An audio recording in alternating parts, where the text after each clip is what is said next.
નમસ્કાર, હું નીતિન પટેલ. તમે જોઈ રહ્યા છો સમાચાર મેં આગળની જ. હવે જોઈએ આજના સમાચાર.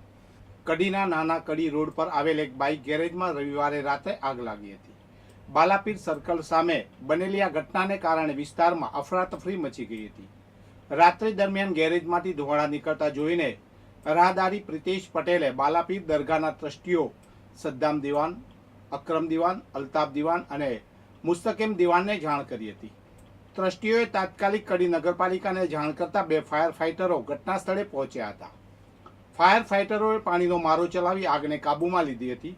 જો કે આગ એટલી વિકરાળ હતી કે ગેરેજમાં રાખેલા 4 થી 5 બાઇક અને અન્ય સામાન બળીને ખાખ થઈ ગયા હતા. કોઈ અનિચ્છનીય બનાવ ન બને તે માટે કડી પોલીસનો કાફલો પણ ઘટના સ્થળે દોડી આવ્યો હતો. આ ગેરેજના માલિક ચિરાગ ઠાકોર છેલ્લા 6 મહિનાથી ભાડે દુકાન રાખીને ધંધો કરતા હતા.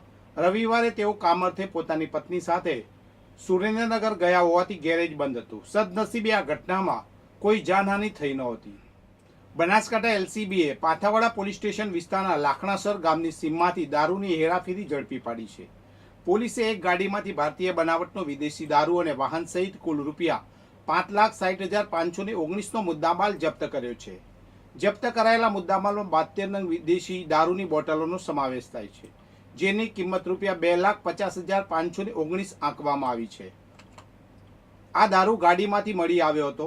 બનાસકાંઠા જિલ્લા પોલીસ અધિક્ષક પ્રશાંત સુબેની દારૂ અને જુગારની પ્રવૃત્તિઓ નેસ્ત નાબૂદ કરવાની સૂચનાને આધારે આ કાર્યવાહી કરવામાં આવી હતી. એલસીબી પાલનપુરના પોલીસ ઇન્સ્પેક્ટર એવી દેસાઈના માર્ગદર્શન હેઠળ પેટ્રોલિંગ દરમિયાન બાતમીને આધારે આ સફળતા મળી હતી.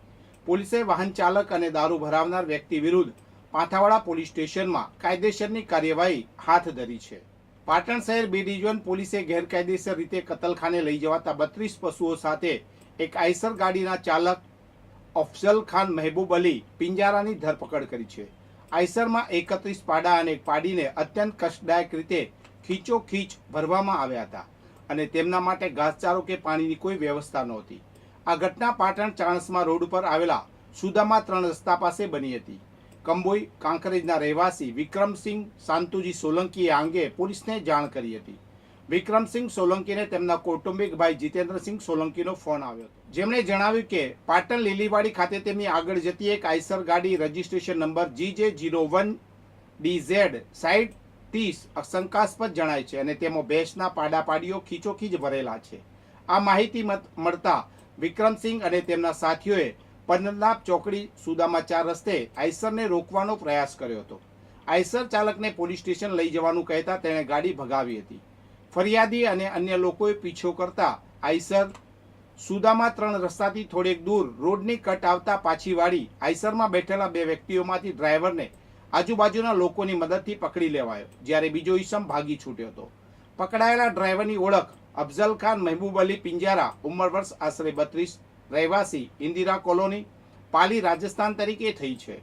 આઈસરની તપાસ કરતા તેમાં કુલ 31 પાડા અને એક પાડીને અત્યંત કષ્ટદાયક રીતે બાંધેલા મળી આવ્યા હતા. વાહનમાં પશુઓ માટે ઘાસચારો કે પાણીની કોઈ વ્યવસ્થા નહોતી. ડ્રાઈવર અફઝલ ખાને કબૂલ્યું કે તેણે આ પશુઓ ડીસાના જમાલ ભુરેખા બલોચ પાસેથી ભર્યા હતા અને તેમને નંદાસણ ખાતે ઉતારવાના હતા, જ્યાં તેમની કતલ કરવામાં આવી હતી. કુલ 32 પશુઓની અંદાજિત કિંમત રૂપિયા 96,000 આંકવામાં આવી છે. આ તમામ પશુઓને સાર સંભાળ માટે ખલીપુર મહાજન પોજરાપોળ ખાતે સોંપવામાં આવ્યા છે. પોલીસે આઈસર ચાલક અફઝલ ખાન પિંજારા, પશુઓ ભરાવનાર જમાલ ભુરેખા બલોચ, રહેવાસી ડીસા અને અન્ય એક અજાણ્યા ઈસમ વિરુદ્ધ પ્રાણીઓ પ્રત્યે ક્રૂરતા નિવારણ અધિનિયમ હેઠળ ગુનો નોંધી વધુ તપાસ હાથ ધરી છે. વિસનગર શહેર ભાજપ સંગઠન દ્વારા આત્મનિર્ભર ભારત સંકલ્પ અભિયાન અંતર્ગત નૂતન વર્ષ સ્નેહ મિલન કાર્યક્રમનું આયોજન કરાયું હતું. આ કાર્યક્રમમાં ઉર્જા મંત્રી ઋષિકેશ પટેલ મુખ્ય અતિથિ તરીકે ઉપસ્થિત રહ્યા હતા. તેમની સાથે વિસનગર નગરપાલિકા પ્રમુખ ઉત્તમ પટેલ, શહેર ભાજપ પ્રમુખ ખુશાલ પટેલ, મહેસાણા જિલ્લા ભાજપ મહામંત્રી મહેશ પટેલ સહિત તાલુકા અને શહેર સંગઠનના હોદ્દેદારો અને કાર્યકરો હાજર રહ્યા હતા. આ પ્રસંગે ઉર્જા મંત્રી ઋષિકેશ પટેલે ઉપસ્થિત સૌને નવા વર્ષની શુભેચ્છાઓ પાઠવી હતી. તેમણે વડાપ્રધાન નરેન્દ્ર મોદીના 2047 સુધીમાં વિકસિત ભારત બનાવવાની સંકલ્પનાને પૂર્ણ કરવા માટે સ્વદેશી વસ્તુઓને ખાસ કરીને ભારતમાં બનતી ચીજવસ્તુઓ વાપરવા પર ભાર મૂક્યો હતો. વડાપ્રધાન નરેન્દ્ર મોદીના ઘર ઘર સ્વદેશી હર ઘર સ્વદેશી અભિયાન અંતર્ગત કાર્યક્રમમાં ઉપસ્થિત સૌએ આપણા દેશમાં બનતી ચીજવસ્તુઓ વાપરવાનો સંકલ્પ કરી લીધો હતો. વિજાપુર તાલુકામાં નાફેડ અને ગુજકો માસોલ દ્વારા ટેકાના ભાવે મગફળીની ખરીદીનો પ્રારંભ કરવામાં આવ્યો છે.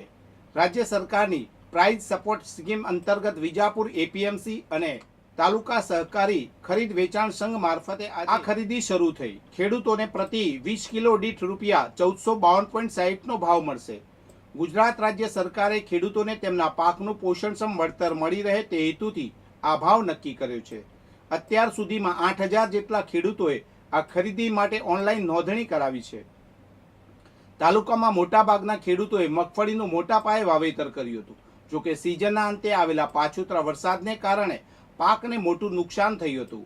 સરકાર દ્વારા આ નુકસાનનો સર્વે પણ કરવામાં આવી રહ્યો છે. ટેકાના ભાવે ખરીદી શરૂ થતાં વરસાદથી નુકસાન વેઠેલા ખેડૂતોને આર્થિક સહાય મળશે તેવી આશા છે.